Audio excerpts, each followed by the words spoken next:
So, picture this, right? The world has already ended around sometime in 2012. You must be immediately thinking to yourself, how are we here then? Hold on to that thought for a moment while I ask you a couple of questions. Is the world the same place it was 10 years ago? What about just a year ago? Is the world even the same place it was just a year ago? Or a month ago? A week ago? Even yesterday? Even yesterday, is the world even the same place it was yesterday? As time goes on, the world slowly becomes a more different place. So naturally, it may be logical to assume that old versions of the world are always dying to bring in new ones as time goes on. It is common to see a photo as a snapshot in time. However, that photo still took time to create. Time must have been allowed for the shutters of the camera to open and close. Time must have been allowed for the camera to fully formulate the photo into its memory. And time must have been allowed for the light waves to travel off the objects and into the camera lens. So even though we can get really, really close, we still have no way of capturing an instance in time. An instance in time would have to be the smallest divisible factor in time, and it would likely be defined as a period of time from the present minus a period of time from the past divided by infinity. With this definition of an instant, there would be an infinite amount of instances in any given time frame. From this lens, it becomes clear how time might just be an illusion. So, what does this all mean in relation to the world ending in 2012? Well, if we are unable to perceive of time in its smallest increments, then theoretically, if the world ended and we were all instantaneously shifted into an alternate universe similar to the one we ended, we would have no idea. For the sake of this YouTube video, that is exactly what happened.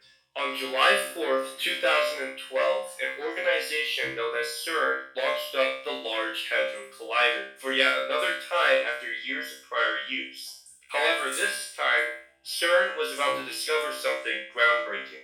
It is known as the Higgs boson particle, or God particle, and its discovery has helped scientists answer many questions they couldn't answer about particle physics for decades. One of the leading discoveries about this particle is that it may be the reason that mass is able to exist at all. Could a discovery this groundbreaking be grounds for world catastrophe? Stephen Hawking believes so.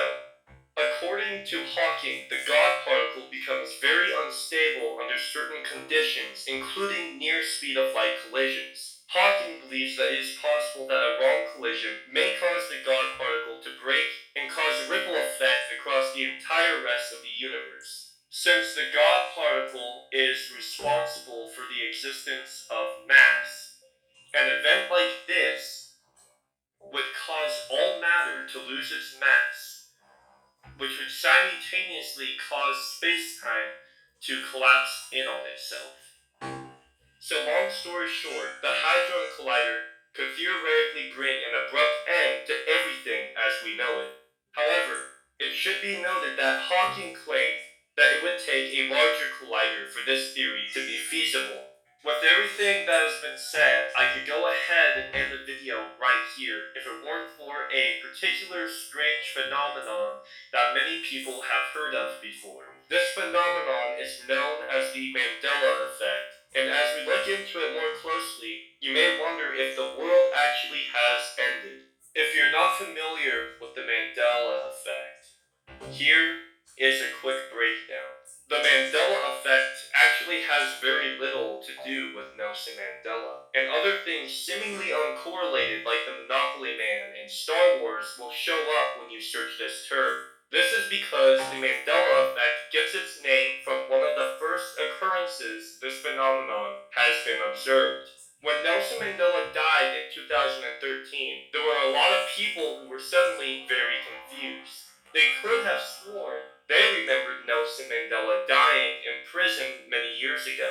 It was not just a couple of people that remembered this about Mandela, it was thousands, if not millions, of people. These people often weren't just going off hunches either. Many people felt absolutely certain that Mandela died because they had vivid memories of his death and of mourning for it. Like I said, this does not only include Nelson Mandela. There are a lot of random things that are affected by the Mandela effect. One of the most famous ones would have to be the scene in Star Wars where Luke Skywalker finds out that Darth Vader is his father. Now, many people remember quoting this movie as Luke, I am your father, but if you watch the footage, it actually says something a little bit differently. No, I am the father.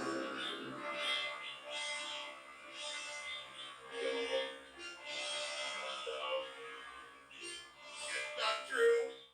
The Monopoly Man, yeah, he actually doesn't have monocles and never did. And when this phenomenon was first discovered, I couldn't believe it because J.C. Penney, Fruit Loops, and Captain Crunch were all spelled differently than I had remembered overnight.